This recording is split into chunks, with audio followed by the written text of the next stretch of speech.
Hukum kalau nak ambil, kena mengaji kitab hukum, bukan dalam hadis. Hukum kalau nak mengaji, ambil kitab hukum. Lepas tu ulama tulis, kalau bab fiqh, ambil kitab fiqh. Kerana tu dah saduran dah daripada hadis. Kita ni bukan mujtahid. Nak ambil hadis, terus beramal dengan hadis. Kita mazhab hadis. Pegang hadis, keluar hadis terus. Macam dia Imam Syafi'i. Tak, kita baca Bulughul Maram ataupun Fathul Alam ni kita baca untuk kita tengok macam mana ulama hadis, ulama fiqh memahami hadis dan diambil dalil daripada mana. Itu saja. Tapi kalau nak tengok hukum, buka kitab fiqh. Bukan daripada kitab hadis.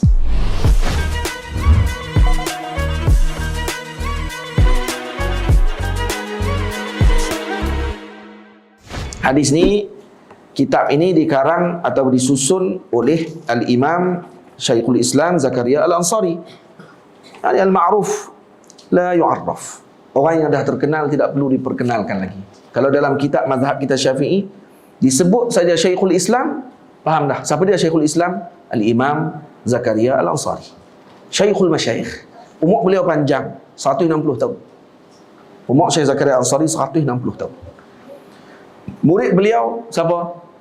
Antara murid beliau Al-Imam Mahalli, Al-Imam Allahumma salli ala Sayyidina Muhammad Syamsuddin, Syihabuddin. Minta maaf, bukan Syihab, Syams. Syihab, minta maaf. Syihabuddin Ahmad Ar-Ramli, ayah kepada Syamsuddin. Ayah kepada Imam Syamsuddin Ramli, pengarang ni ayahnya Syihabuddin. Tak tahu macam mana Syihab dengan Ahmad, Syihab dengan Syams. Syams namanya Muhammad. Kalau Syihab namanya Ahmad. Biasanya orang nama Ahmad, dia punya kunyah dia Syihab, Syihabuddin. Kalau namanya Muhammad, gelarnya Syamsuddin, kunyahnya Syamsuddin. Kalau namanya Ali, gelarnya Nuruddin. Ali Nuruddin. Kalau saya Muhammad, Muhammad Nazrul, maka gelaran saya, kunyah saya boleh letak tu Syamsuddin Muhammad Nazrul, boleh letak. Tapi guru saya Maulana Syekh Ayub Ahdal hafizahullah ta'ala, ulama daripada Makkah, murid kepada Syekh Abdullah Lahji rahimahullah ta'ala. Itu saya belajar dengan guru saya Syekh Muhammad Mamduh yang baru ni datang ke Pedu, baru ni duduk seminggu di Pedu. Pergi baca kitab Minhaj At-Talibin karangan Imam Nawawi di Makkah bersama dengan beliau. Dia letak gelaran kat saya Husainuddin. Husainuddin. Syekh Ahmad baru ni dia sebut, kamu kunyah kamu apa dia Muhammad? Saya kata Husainuddin. Kata, kenapa Husainuddin? Kata, dulu Syekh Ayub Ahdal bagi tu. Oh, dia bagi Husainuddin. Apa? Ada Syamsuddin. Kamu dua kali. Syamsuddin, Husainuddin, dua kali. Dia letak gelaran Husainuddin dengan Syamsuddin. Tamam. Al-Kulihan itu murid beliau. Ibnu Hajar, pengarang Tuhfatul Muhtaj, muridnya Imam Zakaria Al-Ansari. Siapa dia lagi? Kibar ulama semua, kebanyakannya pada zaman tersebut adalah muridnya Al-Imam Zakaria Al-Ansari radhiyallahu anhu. Dan beliau sendiri murid kepada Syekhul Islam Qadhi Qudah Al-Imam Ibnu Hajar Al-Asqalani, pengarang Fathul Bari. Jadi saya sengaja pilih baca kitab hadis hukum dengan baca kitab tasawuf. Lagi takut lagi orang tu kata orang nak mengaji tasawuf tak erti hukum. Siapa kata? Mengaji hukum dengan tasawuf dengan hukum tak akan boleh berpisah, mesti sekali. Jadi kita gabung dua-dua sekali, baca hak tu. Baca tasawuf pun baca, hak hukum pun kita baca juga, ambil yang kita boleh ambil sekadar kita mampu. Kitabut Taharah. Kitab Taharah. Kitab ni apa dia? Saya pernah mimpi ni. Dia dipanggil deja vu, dia panggil. Deja vu, pernah dengar deja vu? Deja vu ni dia macam ada, orang panggil apa ni? Bahasa kita Melayu. Dia macam ada ingatan yang telah lampau yang mai balik. Benda tu yang macam dah berlaku dah. Saya pernah tengok jam macam ni di masjid ni, hadir orang-orang macam ni, dan dia pernah mai dah dalam ingatan tu, pernah berlaku dah sekali. Dia panggil deja vu. Ini alam ruh. Kitabut Taharah. Kitab apa dia dari segi lughah? Kitab maknanya ad-dhammu wal jam'u. Yang digabung, dia panggil kitab. Sama? Dalam apa ni bahasa sebut kataba katban, kitabatan wa kitaba. Itu maksud kitab. Dari segi istilah, sebab tu kalau orang sebut Takattabat banu fulan. Takattabat maknanya ijtama'u, berkumpul, bergabung. Maksudnya gitu. Digunakan dengan perkataan kataba. Kitab maksudnya dham. Ni, sebab tu kitab dipanggil kitab. Kenapa? Karena madmum, ijtima' badannya apa dia? Qatah. Ni semua ada tulisan, maka dipanggil kitab. Deh? Kalau orang tanya kitab tu apa dia? Kitab ni inilah. Dari segi lughah maknanya ad-dhammu wal jam'u, gabung. Istilah pula maknanya apa dia? Dari segi istilah. Santri. Apa dia istilah kitab? Ismun li jumlatin mukhtassatin min al-ilm mushtamilatin ala abwabin wa fusulin ghaliba. Fusulin wa masaila ghaliba. Jadi di segi kitab, di segi istilah pula, maksudnya apa dia? Istilah ni maksudnya apa dia? Istilah para ulama. Istilah taifah maksudnya ittifaqu taifatin muayyanatin ala lafzin muayyan bimakna muayyan. Mengaji cara pondok sikit. Apa dia maksud istilah? Istilah apa namanya? Kalau sebut istilah. Ini istilah, terjemah istilah saja. Istilah tu apa dia? Istilah dari segi bahasa maknanya apa dia? Ittifaqu taifatin muayyanatin ala lafzin muayyanin bimakna muayyan. Ittifaq, satu kelompok daripada jamaah ulama dengan lafaz yang tertentu dengan makna tertentu. Bihaitsu idza utliqa sara ila hadzal makna. Jadi ketika mana diitlakkan makna, maka kembali makna tadi kepada apa yang dimaksudkan dengan lafaz tersebut. Itu makna istilah. Jadi apa istilah ulama makna kitab? Kalau kita buka kitab-kitab para ulama, Kitabut Taharah, Kitabul Ilm, Kitabu kaza, kitab ditulis kitab apa ni? Kitab ni maknanya ismun, nama, li jumlatin mukhtassatin minal ilm.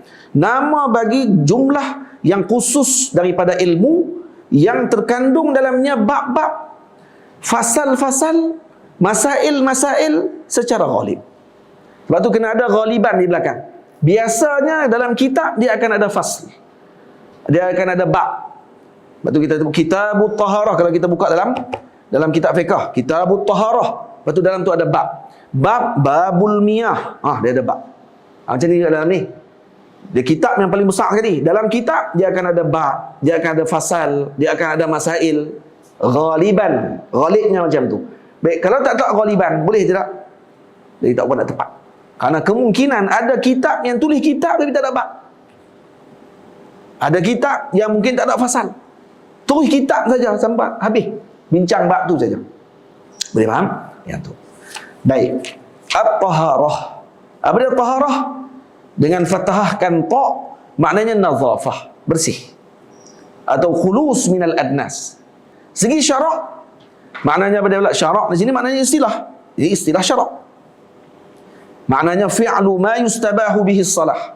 Perbuatan yang mengharuskan padanya salah.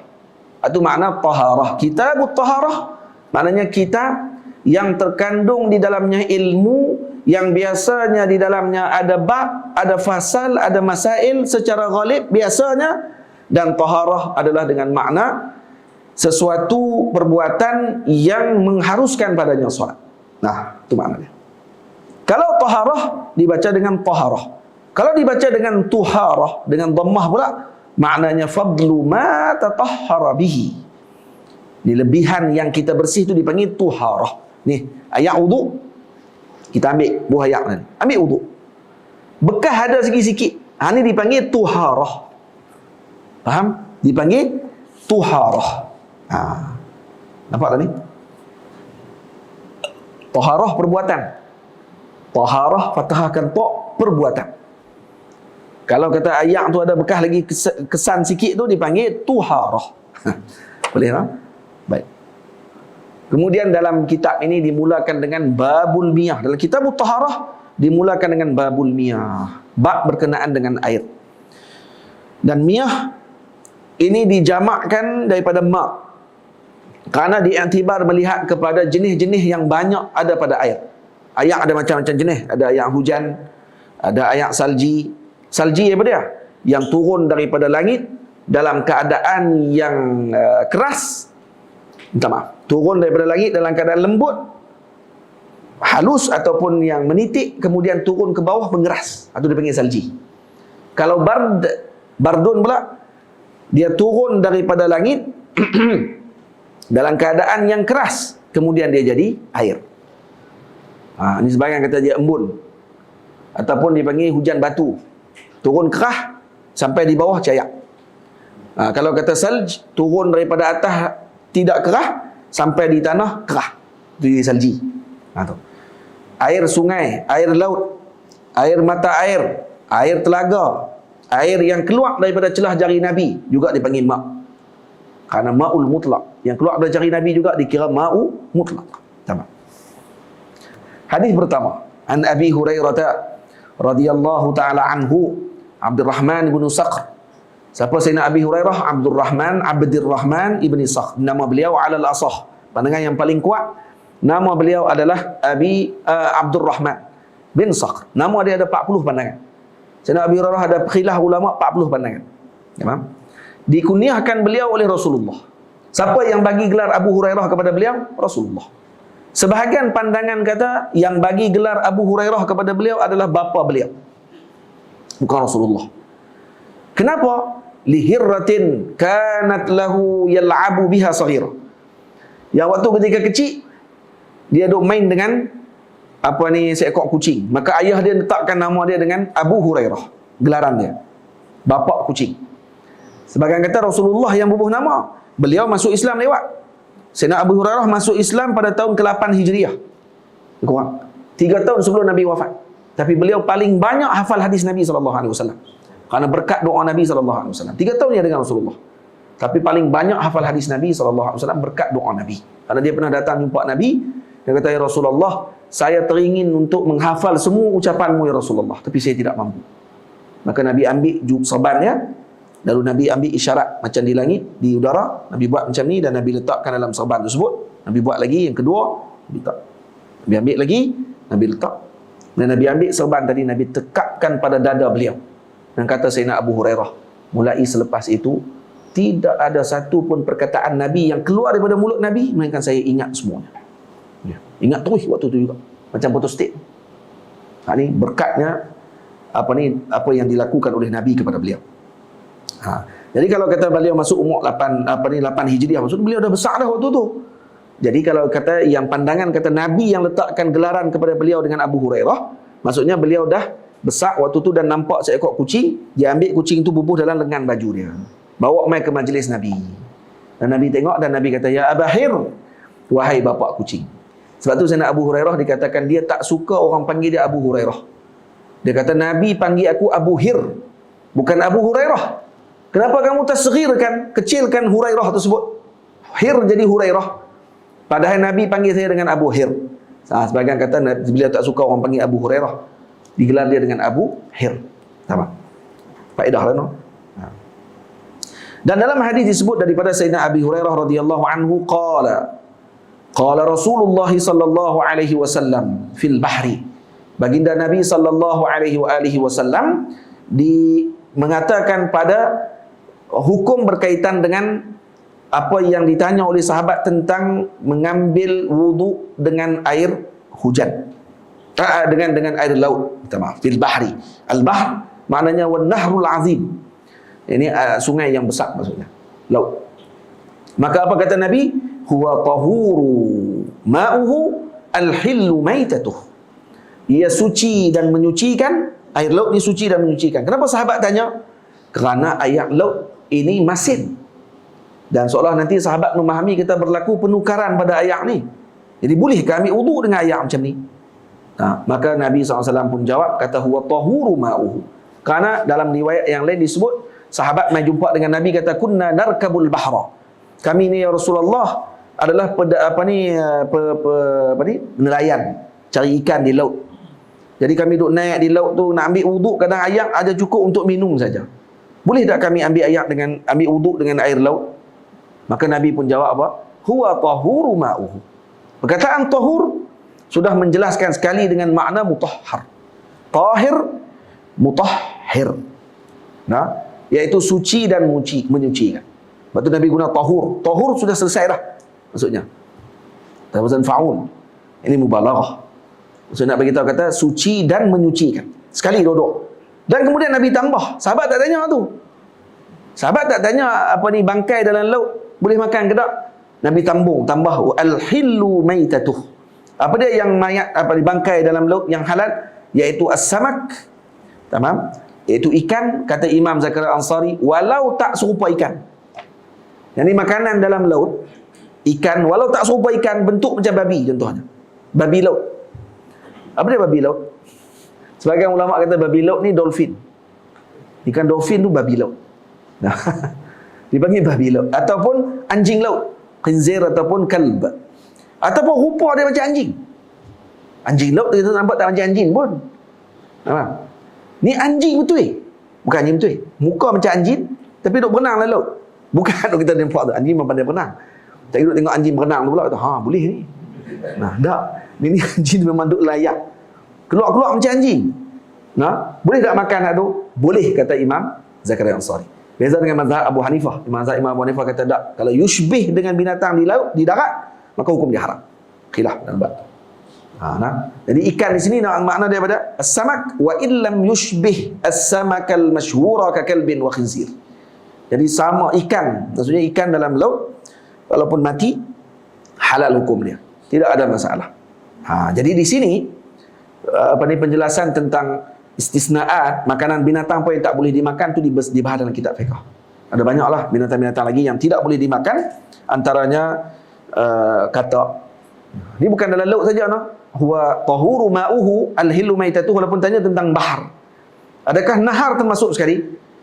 Laut kalau ditanya hukum tadi dan Nabi kata al-hillu maitatuh, halal bangkai dalam laut. Adakah khusus untuk laut? Tak, kata ulama, bukan khusus untuk laut sahaja, juga kepada sungai. Ikan dalam sungai kalau mati, kita tahan pukat, diambil esok, mati ikan tu. Boleh tak makan? Boleh makan, tak masalah. Jangan ikan orang ya, itu ya. Dia duduk pergi angkat pukat orang. Dia tak boleh. Oh, dia tu boleh makan tau. Pergi ambil pukat orang. Oh, tak boleh tu. Dia pukat kita lah. Tahan tauk, pergi ambil tauk orang. Tauk dia ada tauk. Tak dapat apa. Katak boleh makan tak kita? Tak jawab ini, tak boleh makan. Kenapa? Kerana dua alam? Tak, bukan sebab tu. Sebab kerana Nabi larang. Terutama dulu. Bukan sebab berramai, bukan sebab dia laut dengan darat dia duduk, bukan sebab dia duduk layak duduk di darat, tak. Kerana dia dilarang oleh Nabi untuk bunuh. Itu dulu. Baru dua alam. Ini illah dilarang tadi kerana Nabi larang. Nabi tak bagi bunuh kata. Ada 5 binatang Nabi tak bagi bunuh. Maka ulama mazhab Syafi'i kata kalau bunuh pun tak boleh, antara jalan bunuh adalah sembelih. Maka tak boleh makan kata. Nak bunuh pun tak boleh. Mazhab Maliki kata boleh makan katak. Mazhab Maliki kata boleh. Bukan Nabi larang dalam hadis. Dia kata Nabi larang bunuh. Kalau meleh elok tak bagi bunuh. Boleh makan katak. So duk try lah. Banyak lagi makanan lain. Cuma kalau tengok ada orang mazhab Maliki makan boya apa semua kali, kita sudah try lah. Dia tak apa, tu mazhab dia. Dan ni hikmah kenapa mazhab Maliki sampai di India, di Afrika. Orang Afrika kan hidup dengan keadaan nomad zaman tu dan dia makan apa saja. Mazhab Maliki sampai di tempat sana. Dan halal dalam mazhab Maliki makan semua benda kecuali yang haram dalam nas. Babi tak boleh makan. Anjing dalam pandangan yang dhaif. Pandangan yang kuat. Pandangan dhaif dia pun kata boleh makan. Saya tak minat sebenarnya nak cerita bab mazhab-mazhab ni. Tapi saya saja nak sebut saja ni, nak kita kata luah dalam mazhab ni sampai kalau kita tengok jangan sampai kita kafirkan orang sebab apa yang dia lakukan. Tuan-tuan tengok dalam YouTube, dalam Facebook ada gambar orang pakai jubah duk tengah duk siap boya. Salai lagi buat barbecue. Semua sorban atas kepala dengan jubah-jubah kali kata ni puak mana ni? Makan boya ni bukan haram ke? Dia mazhab Maliki. Dia pun kulit hitam. Tapi kalau tengok misal elok, lepas tu belakang tulis Taman Akasiah, tu pelik lah. Gambar tu Taman Akasiah. Hai, ni main ikut mana? Ni makan boya pula ni. Itu tak boleh. Boleh lah. Al-hillu maitatuh. Jadi halal makan bangkainya, iaitu makanan yang disebutkan oleh Nabi dalam hadis yang lain, iaitu ikan dan juga jarak ataupun Allahumma salli ala sayyidina Muhammad, belalang. Jadi dalam hadis ni apa yang kita boleh ambil? Disunatkan bagi alim ketika ditanya tentang sesuatu masalah dan dia tahu Yang bertanya tadi ada hajat yang perlu ditambah jawapannya, maka boleh bagi alim tersebut menambahkan jawapan bagi mendapatkan faedah kepada yang bertanya. Seperti tadi sahabat tanya tentang ma'ul bahar, air laut, boleh dah ambil wudu. Maka Nabi SAW jawab, huwa tahuru ma'uhu. Kemudian Nabi tambah, al-hillu maitatu. Bukan sekat air saja boleh ambil wudu, bangkai dalam laut tadi pun boleh makan. Di sini ada mazhab, contoh seperti Al-Imam Ibn Hazm Al-Andalusi Zahiri, ini mazhab dia pelik.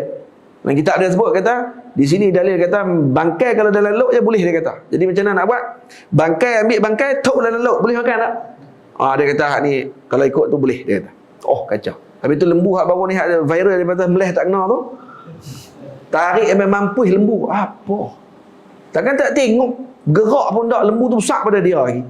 Kalau dia tak bergerak macam tu, dia boleh pergi baca nama pula tak tahan tu. Dan lagi baca nama Allah, bismillahirrahmanirrahim. Ini korban daripada tak korban lah. Mampus jadi bangkai dah. Darah pun tak keluar. Jadi ini bahaya, masya-Allah. Itu kena perhati bagi elok. Kena faqih dalam bab tu. Dia bukan zakat faqih je, mungkin yang boleh tu faqih. Mungkin yang baca tu pun reti hukum, tapi tak perasan. Tak perasan ataupun tergalik tengok tarik kejung mampus lembu-lembu tu. Kesian. Jadi kena orang panggil apa? Kena perhati, kena ada syafaqah, kasih. Kita tengok binatang tu macam mana. Bagi dia gerak kaki dia bagi elok apa semua kali tu. Jangan seronok nak meleh. Nampak? Ini macam mana tu kalau ikut mazhab Ibn Hazm. Dia kata ambil lembu tu, pituk dalam sungai. Lepas tu babat jumpa, oi, lembu. Ada mazhab batil. Tak boleh tu. Itu mazhab tu keluar daripada ijma' para ulama. Tak kena. Tapi ada pandangan tu dalam mazhab. Lepas tu kata kalau cari, Tok Guru Wajilah kata, Tok Guru Wajilah lubuk tapah. Lepas tu saya pergi ngaji dengan dia kata apa dalam kelas dia kata, mengaji fiqh ni serupa dengan buat kedai kopi atas gunung, dia kata. Maksudnya nak cari ada. Dia tengok ada kedai. Cari-cari mesti ada macam dia tengok. Duk atas gunung tengok ada kedai kopi kata tu. Dia kata macam tu lah. Fiqh ni. Dia kata kalau cari ada. Insya-Allah. Kedai kopi gunung mana ni? Gunung Rengga ada ke? Naik tengok malam-malam. Ada kedai kopi atas tu. Tapi malam je tak ada. Siang esok hilang. Jadi buat kedai kopi ni macam buat kedai kopi atas gunung kata dia. Maksudnya kalau cari ada masalah tu. Cuma kita ni nak guna bila? Guna yang mu'tamad dalam mazhab kita lah. Dan begitu juga yang difatwakan oleh para ulama dengan mu'tamad. InsyaAllah. Itu salah satu faedahnya daripada hadis tersebut. Jadi saya tak syarah panjang-panjang hadis ni. Itu pun syarah panjang tu. Dia kata 10 minit jadi 20 minit. Lepas ni kita akan baca. Saya akan baca satu hadis, keluar faedah dia sikit saja. Baca satu hadis, keluar faedah dia sikit saja. Macam tu. Moga dapat faedah. Kita dah lalu juga hadis-hadis hukum. Taklah mengaji saja, kita mengaji hadis hukum. Tapi saya peringat sungguh-sungguh, hukum kalau nak ambil, kena mengaji kitab hukum. Bukan dalam hadis. Boleh faham? Faham tak maksud saya pergi elok ni? Hukum kalau nak mengaji, ambil kitab hukum. Lepas tu ulama tulis, kalau bab fiqh, ambil kitab fiqh. Kerana tu dah saduran dah daripada hadis. Kita ni bukan mujtahid. Nak ambil hadis, terus beramai dengan hadis. Seperti yang dicanangkan oleh sebahagian orang. Kita mazhab hadis. Pegang hadis, keluar hadis terus. Macam dia Imam Syafi'i. Tak, kita baca Bulughul Maram ataupun Fathul Alam ni kita baca untuk kita tengok macam mana ulama hadis, ulama fiqh memahami hadis dan diambil dalil daripada mana. Itu saja. Tapi kalau nak tengok hukum, buka kitab fiqh. Bukan daripada kitab hadis. Ini kitab ni dipanggil tadrib. Untuk orang mengaji hukum, nak tahu macam mana hukum tadi dipahami oleh masyayikh. Ni kitab ni antara kitab yang sangat bagus. Kata ulama ni khusus kepada penuntut ilmu bahasa Arab dan pengajian ilmu fiqh dan juga hadis. Baca kitab ni. Bughyatu Al-Anam fi Fathil Alam. Maulana Syekh Ahmad Mamduh cerita kat saya kitab ni sangat bagus kata beliau. Kerana dalam ni dilihat macam mana Syekh Zakaria Ansari mengeluarkan qawaid usul daripada hadis. Siapa mengaji usul fiqh dan mengaji qawaid, dia akan tengok kitab ni serupa dengan duk tengah makan nasi Arab. Maksudnya lazat ni meleleh elok kan. Kalau baca ni, dia buat keluar semua qawaid-qawaid yang penting waktu nak memahami hadis. Nanti kita akan tengok. Tapi saya akan syarah bahasa Melayu lah. Kita akan tengok macam mana kefahaman para ulama terhadap usul dan bagaimana mereka ini menggunakan ilmu yang seperti syabakah. Dia macam jala, bersambung ilmu mereka dan guna ketika mana mengeluarkan hukum hakam agama Allah. Dan beza dengan orang yang mengaji mustalah hadis, mengaji hadis sahaja tapi tak mengaji usul. Dia akan jadi kerahkung. Dia kerja duk bincang hadis ni sahih ke dhaif. Lepas tu dia tengok dalam Bulughul Maram, dia kata ni ada hadis dhaif. Kenapa diamalkan? Buang hadis ni. Alah dia. Kepala dia. Kepala apa tak sebut, no? Kepala otak ke kepala apa tak sebut. Boleh takdir sendiri. Dia kata apa pakai hadis dhaif? Padahal dia tak faham. Kenapa ulama usul, kenapa ulama fiqh tetap juga pakai hadis yang dhaif dalam pengambilan hukum? Kerana ada perkara yang penting nanti kita akan sebutkan dalam pengajian nanti insya-Allah. Bukan malam ni je kita nak jadi alim ni.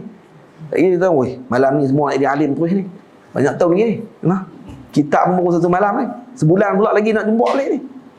Wassallallahu ala sayyidina Muhammad wa ala alihi wasahbihi ajma'in. Mohon ampun, mohon maaf ibu ayah semua kalau ada terkasar bahasa, laju sangat ke kot saya bercakap, tak faham, tak boleh nak tangkap.